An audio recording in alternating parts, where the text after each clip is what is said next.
না, কথায় কথায় না, এটা তো একদম শারীরিক ভাবে হয়ে গেছে। কারণ হ্যাঁ, হয়েছে। বাংলাদেশের একদম, কমিশন একদম। গুলোতে যেই চারটা আছে সেখানে রীতিমতো আঘাত করা হামলা। হয়েছে।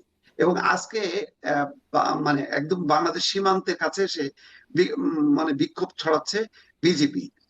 ওই একই ঘটনা, ক্ষমতা। পশ্চিমবঙ্গে মমতা কংগ্রেসকে হটাইতে হবে। সেই জন্য বাংলাদেশের এই ইস্যুগুলোকে তারা এখন জিয়ে রাখছে প্রতিদিন।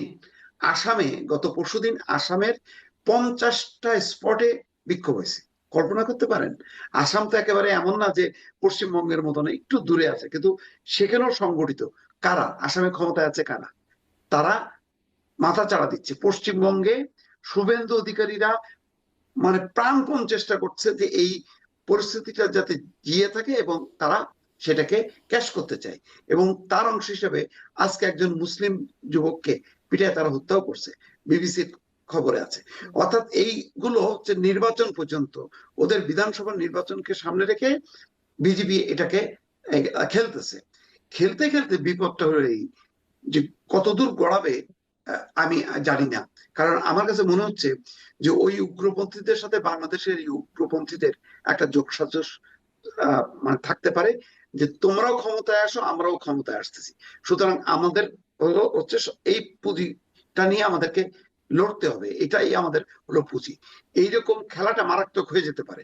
সীমান্ত এলাকায় আপনি দেখেন, ভারতীয় কোনো যদি অবকাঠামোতে যদি আঘাত হানে কোন গ্রুপ, এটার সূত্র ধরে কিন্তু বিজেপি সরকার কিন্তু বাংলাদেশে তার আহ সৈন্য পুলিশ পাঠাতে পারে, বা এমন কোন পরিস্থিতি তৈরি করতে পারে যখন এটা এখন মনে হচ্ছে যেন শুধু কথার লড়াই হচ্ছে, তখন কিন্তু আর কথার লড়াই থাকবে না, তখন এটা কিন্তু শারীরিক লড়াইয়ে পরিণত হবে। তো আমরা কি সেদিকে যাচ্ছি কিনা, জি, বা সেটা জি। ঘটাতে অনেক কেউ ধন্যবাদ চাচ্ছে জনাব কিনা, আমার সারফারুজ। যথেষ্ট রকম শঙ্কা হচ্ছে। জনাব ডক্টর আব্দুল মুক্ত স্যার, আপনারও কি এরকম শঙ্কা হয়? মনে হয় নির্বাচনকে ঘিরে বা নির্বাচনকে কেন্দ্র করে ২ দেশের মধ্যে এই যুদ্ধাংদেহী যে একটা ব্যাপার, সেটি আসলে যুদ্ধর দিকে গড়াতে পারে বা শারীরিক আক্রমণের দিকে যেতে পারে? এখনো সেই জায়গাতে যায় নাই পরিবেশ, কিন্তু বারবার উত্তপ্ত করা হলে যেটা হয় সেটি হচ্ছে যে অধিকতর শক্তিশালী রাষ্ট্র কিন্তু মাঝে মাঝে এই উত্তপ্ত করার বিষয়টিকে স্বাভাবিকভাবে নেয় না। আপনি দেখবেন যে শুধুমাত্র সিটি ব্যাংকে অ্যাকাউন্ট থাকলেই করতে পারবেন গুগল পে। তাই অ্যাকাউন্ট খুলুন আজই। আমেরিকার সাথে মেক্সিকোর যে সম্পর্ক, কিংবা ভেনিজুয়েলার সাথে আমেরিকার এখন যে সম্পর্ক, অথবা পানামার সঙ্গে হাইতির সাথে আমেরিকার যে সম্পর্ক, এটা হঠাৎ অবনতি হয়েছিল। এর কারণ কিন্তু এই না যে আমেরিকা খুব শত্রুতা ভাবাপন্ন ছিল বা শত্রু ভাবাপন্ন ছিল দেশগুলির প্রতি, কিন্তু এক ধরনের উত্তপ্ত করা কিংবা বারবার বাজে কথা বলা কিংবা একটা পরিবেশ তৈরি করা, যে পরিবেশে হঠাৎ এই বৃহৎ শক্তি নিজেকে হুমকি বলে মনে করলে তারা কিন্তু একটা অঘটন ঘটিয়ে ফেলতে পারে। ফলে আমাদের পররাষ্ট্রনীতি বলেন অথবা আমাদের সামরিক নীতি বলেন, এটা অনেক বেশি বুদ্ধিমত্তার সাথে পরিচালনা করা উচিত। অহেতুক গায়ে ডেকে আপনি একটা লোককে খোঁচায় আপনি কি মারামারি শুরু করবেন? আপনি স্বাভাবিকভাবে চিন্তা করেন, পাড়াতে যখন আমরা ফুটবল খেলি, ক্রিকেট খেলি, আমরা ওইখানে খুব স্বাস্থ্যবান প্লেয়ারটা খারাপ খেললেও তাকে গিয়ে কিন্তু বলি না যে আপনি খেলা থেকে নেমে যান, আপনি খেলবেন না। এটা বলি না, ভয় বলি না, তাই না? যে অযথা খেলতে এমনিতে পারে না, তার মধ্যে আবার দেখা যাবে ব্যাটটা খেলার মধ্যে ব্যবহার না করে আমার উপরে ব্যবহার করলো।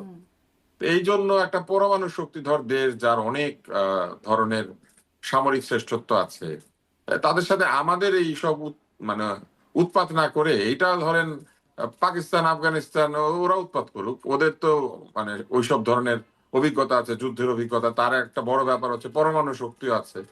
তো লড়াই হলে সমানে সমানে হোক। আর আমরা কেন গায়ে পড়ে আমাদের এই যে এত দিকে আমরা উন্নতি করেছি, আমাদের মানুষ তো পরিশ্রম করে বহু উন্নতি করেছে, এই উন্নয়নের ফসল আমরা কেন নষ্ট হইতে দিব?